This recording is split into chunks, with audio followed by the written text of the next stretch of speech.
The carriage door flew open before the wheels had even stopped, and Alina Hartley stepped out into a storm of whispers. Every eye in the churchyard turned to her, and every mouth moved with the same cruel words.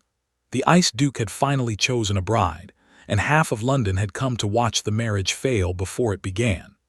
Duke Alexander Ashworth stood at the top of the stone steps, tall and unmoving, his face carved from something colder than winter. He had never smiled at a woman, never danced twice with the same lady, never once let his guard slip in 10 long years of being watched. His grandmother, the Dowager Duchess, had given him no choice.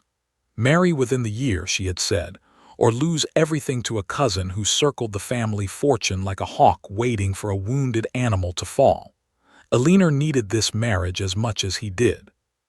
Her family's debts had grown too heavy to hide, and a duke's ring, however cold, would save them all from ruin. She climbed the steps without flinching, meeting his gray eyes with a steadiness that surprised even her. He offered his arm. She took it. Neither smiled. The crowd murmured louder, certain this union was built on nothing but desperation and money. Inside the church, the air felt thick with judgment.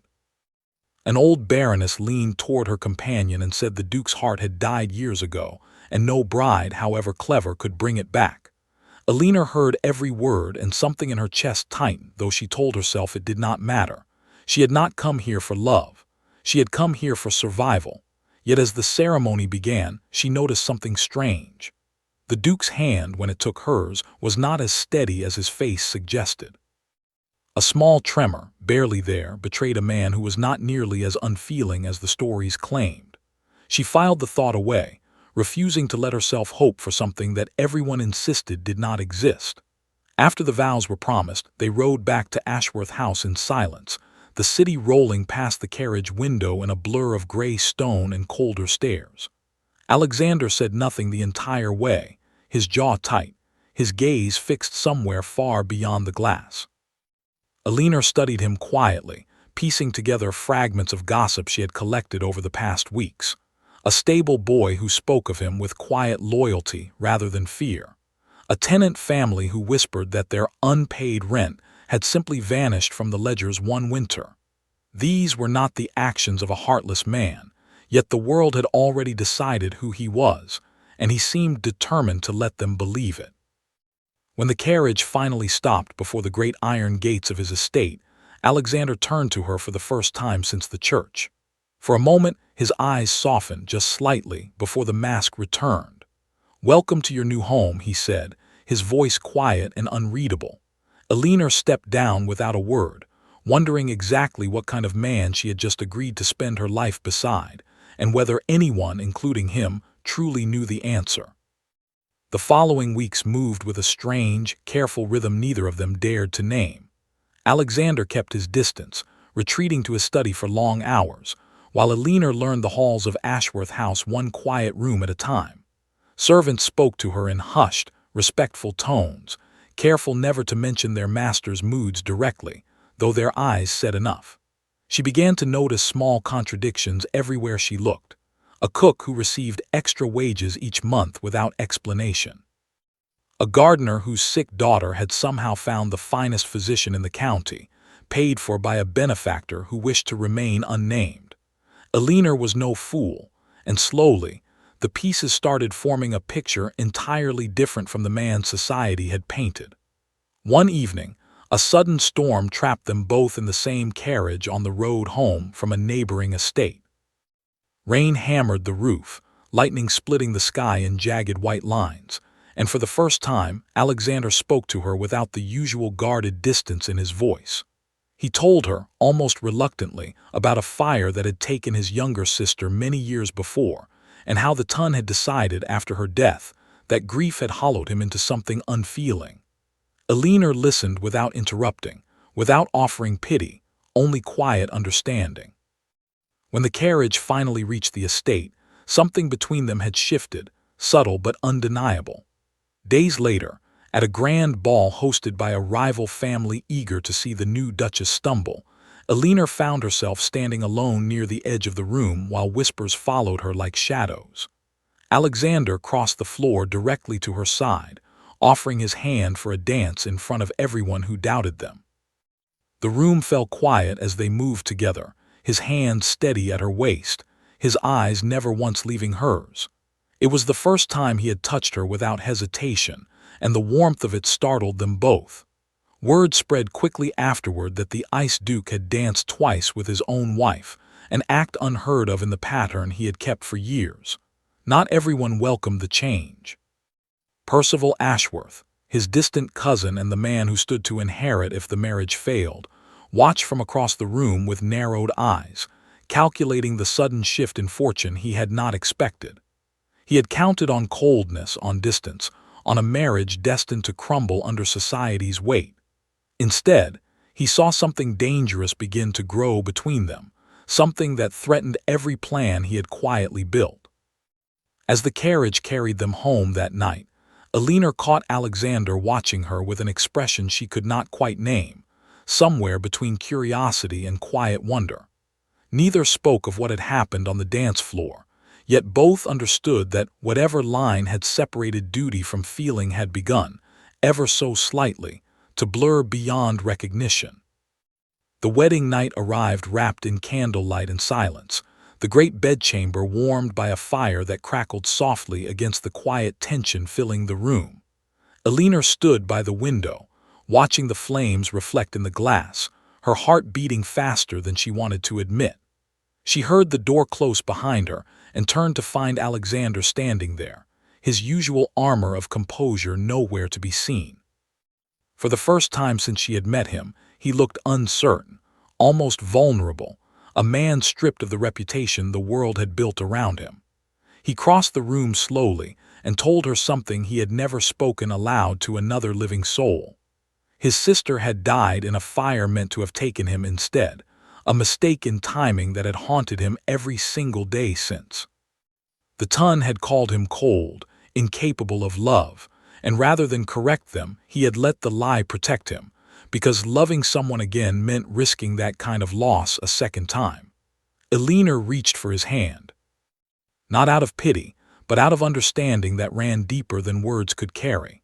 She told him quietly that surviving grief did not make a person heartless, it made them careful, and there was nothing broken about a heart that simply wanted to be certain before it opened again. Something shifted in his eyes as she spoke, a wall crumbling after years of careful construction. He pulled her closer, and for the first time, the distance between duty and desire disappeared entirely. The night that followed proved every rumor about him false, revealing a man capable of tenderness, of warmth, of a love so quiet and complete that it left no room for doubt. When morning light finally crept through the curtains, Alina woke to find him watching her with an expression the Ton would never have believed possible, soft and unguarded and entirely certain. He traced a gentle line along her hand and admitted that he had spent so many years convincing the world he could not love that he had nearly convinced himself as well, until she arrived and made the lie impossible to maintain. Word of the change in the Duke traveled through the household staff first, then the neighboring estates, then finally through the drawing rooms of London itself, though no one could say exactly what had caused it. Percival heard the rumors within days and felt the first true flicker of alarm, understanding that his carefully built plan now faced a threat he had never anticipated, a marriage built not on desperation, but on something far harder to break. Alina, meanwhile, felt something she had not expected to find in this arrangement of convenience, a quiet, steady happiness that grew stronger with every day that passed beside a man everyone had once called incapable of feeling anything at all. Autumn settled over Ashworth House with golden light and quiet mornings, yet beneath the surface, tension continued building in ways neither Alina nor Alexander fully understood. Percival had grown desperate, watching his inheritance slip further away with each passing week, and desperate men rarely acted with caution. He began spreading careful rumors through the clubs and drawing rooms he still frequented, suggesting the marriage remained hollow despite appearances, that Alina had married for money alone and felt nothing real toward her husband. Alexander heard the whispers eventually, as such things always traveled, and though he tried to dismiss them, A small seed of doubt found room to grow. One evening, he asked Alina directly whether she had ever loved him, or whether the arrangement had simply worked out better than she expected. The question landed harder than he intended, and Alina felt the sting of it deeply, wondering how quickly trust could waver even after everything they had shared. She answered honestly, telling him that love had crept upon her slowly, without permission, until she could no longer separate duty from genuine feeling. Yet the conversation left a quiet distance between them for several days, a coldness neither wanted but neither knew how to fully dissolve. Percival, sensing the crack, moved quickly to widen it. He arranged for a woman from Alexander's past, a woman he had once been informally promised to before tragedy reshaped his family, to reappear at a dinner party hosted by mutual acquaintances. Her sudden presence stirred old memories and older gossip, and Alina watched from across the room as the two exchanged quiet words, feeling insecurity creep into a heart she had thought was finally settled. That night, she confronted him plainly, refusing to let fear turn into silence the way it once might have. Alexander listened, then took her hands firmly in his own, explaining that whatever he had once felt for that woman belonged entirely to the past, while everything he felt now belonged only to Alina. He admitted that Percival's schemes had likely orchestrated the entire encounter, a realization that struck them both at once. Rather than driving them apart, the attempt seemed to pull them closer, forcing honest conversation neither had fully allowed themselves before. They began piecing together the pattern of misfortune trailing their marriage since the wedding, small financial irregularities, missing documents, and whispered rumors that always seemed to trace back toward the same source. Alexander's jaw tightened as understanding settled over him, the quiet fury of a man realizing someone had been working against his happiness from the shadows. Alina placed a steady hand on his arm, reminding him that they now faced this threat together, not as strangers bound by convenience, but as partners bound by something far stronger. For the first time since the rumors began, Alexander felt certain of exactly where he stood, and exactly who stood beside him. The confrontation came at a grand gathering hosted by the Dowager Duchess herself, a carefully planned evening meant to celebrate the marriage before the entire ton.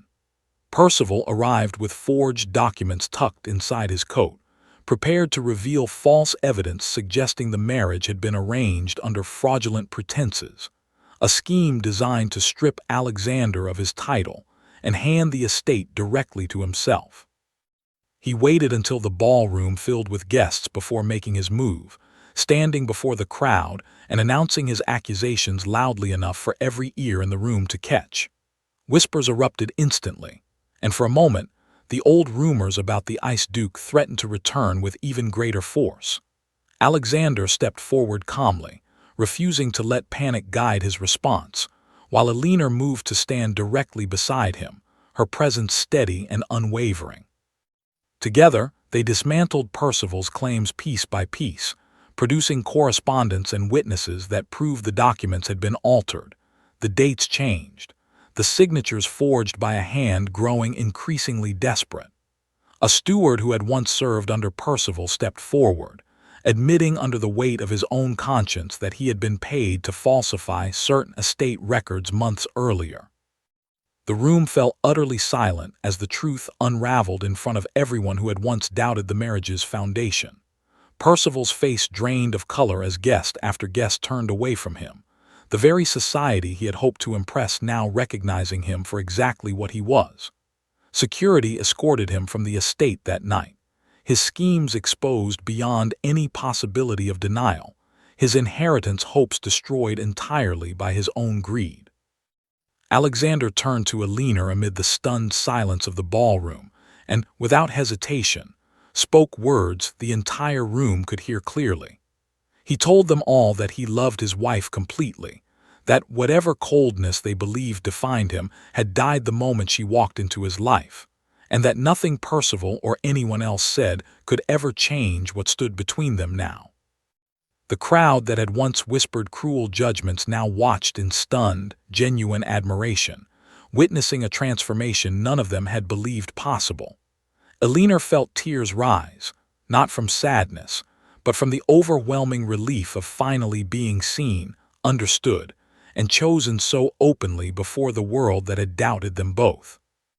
Later that night, alone in the quiet of their chamber, Alexander pulled her close and admitted that he had spent years building walls to protect himself from loss, never once expecting someone patient enough to dismantle them completely.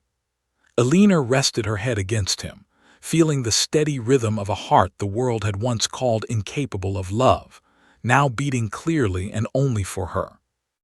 Ashworth House settled into peace in the weeks that followed, the scandal fading quickly beneath the undeniable truth everyone had witnessed that night.